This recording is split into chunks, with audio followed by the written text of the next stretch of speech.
श्री शिवाय नमस्ते दोस्तों, आज की वीडियो में जानेंगे हरतालिका व्रत कब है, क्या पूजा विधि है, क्या करना चाहिए क्या नहीं करना चाहिए। हरतालिका व्रत में बहुत सी चीज़ें जानेंगे। इस वीडियो के लास्ट तो बने रहिएगा। अच्छी लगे तो लाइक सब्सक्राइब जरूर कर लीजिएगा, बाद में आप भूल जाते हैं। दोस्तों, हरतालिका तीज का व्रत होता है वो भादो मास के शुक्ल पक्ष की तृतीया को मनाया जाता है। हरियाली तीज और हरतालिका तीज के बीच में लगभग 1 महीने का अंतर होता है।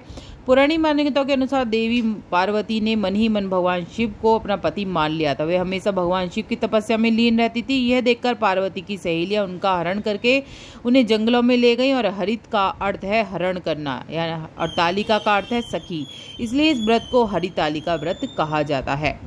दोस्तों, क्या विधि है पूजा की जान लेते हैं।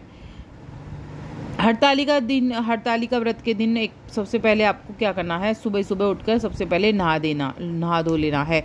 और एक दिन पहले ही आपको मेहंदी वगैरह लगानी है। 16 श्रृंगार करे जाते हैं इस व्रत में। अगर आप व्रत शुरू कर रहे हैं, मान लो नए व्रत कर रहे हैं, तो कभी भी ये व्रत छोड़ा नहीं जाता है। चाहे कुछ भी परेशानी आ जाए, लेकिन ये व्रत आपको नहीं छोड़ना है भूल कर भी।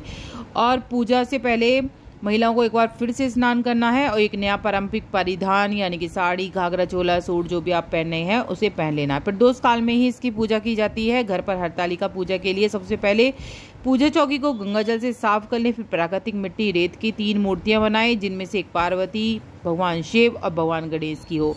याद रखें, गणेश जी की पूजा के बगैर पूजा अधूरी मानी जाती है। सबसे पहले गणेश जी का ही पूजन करना है। चौकी को एक नए और लाल सफेद कपड़े से ढक दें।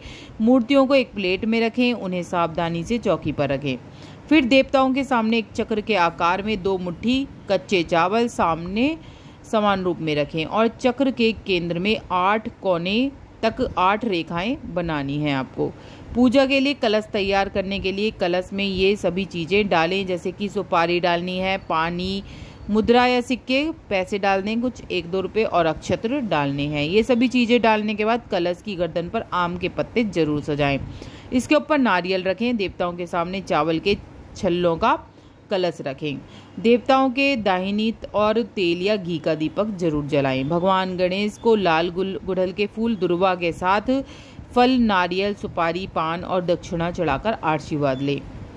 अब क्या करना है आपको, पंच पात्र में जल की कुछ बूंदें लेकर अपने हाथ साफ कर लें और फिर भगवान शिव और पार्वती जी को जल अर्पित करें, पूजा करें। भगवान शिव को ये चीज़ें अर्पित करें, जैसे कि सफ़ेद कपड़ा, चंदन, जनेऊ, फूल, धतूरा, बिल्वपत्र, सफ़ेद मुकुट के फूल। देवी पार्वती को गुलाब का फूल और सुहाग की सामग्री जैसे बिंदी, काजल, मेहंदी, हल्दी, चूड़ियाँ, नथ, लाल चुन्नी अर्पित करनी है। अब क्या इस पूजा में निषेध है, फिर आरती कर लें और कथा सुन लें।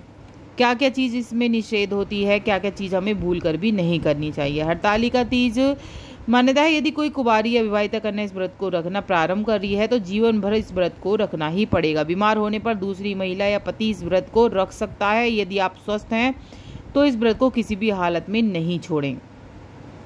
मन में किसी के लिए खोट न आए, निर्मल मन रखें। और इसमें बिल्कुल निर्जला व्रत रखा जाता है। अन्न बिल्कुल भी नहीं खाया जाता है, ना ही फलों को खाया जाता है। तो इस बात का ध्यान रखें। पति से झगड़ा ना करें। ऐसी मान्यता है कि इस दिन महिलाएं दूध भी नहीं पी सकती हैं, सर्प योनि में जाती हैं। शाम को पूजा वगैरह करके अपने पति का आशीर्वाद जरूर लें। हरतालिका व्रत कब है जान लेते हैं। हरतालिका व्रत 2024-25 दोनों के ही बताऊंगी। 6 सितंबर 2024 को मनाई जाएगी हरतालिका व्रत। क्या होगा, 5 सितंबर दोपहर को 12:21 पर शुरू हो जाएगा और 6 सितंबर को दोपहर 3:01 तक रहेगा। तो 6 सितंबर को हरतालिका व्रत मनाया जाएगा। इसके अलावा 2025 का जान लेते हैं। अब दोस्तों 2024 को तो 6 सितंबर को शुक्रवार को, 2025 को मंगलवार के दिन 26 अगस्त को और 2026 में 14 सितंबर सोमवार के दिन।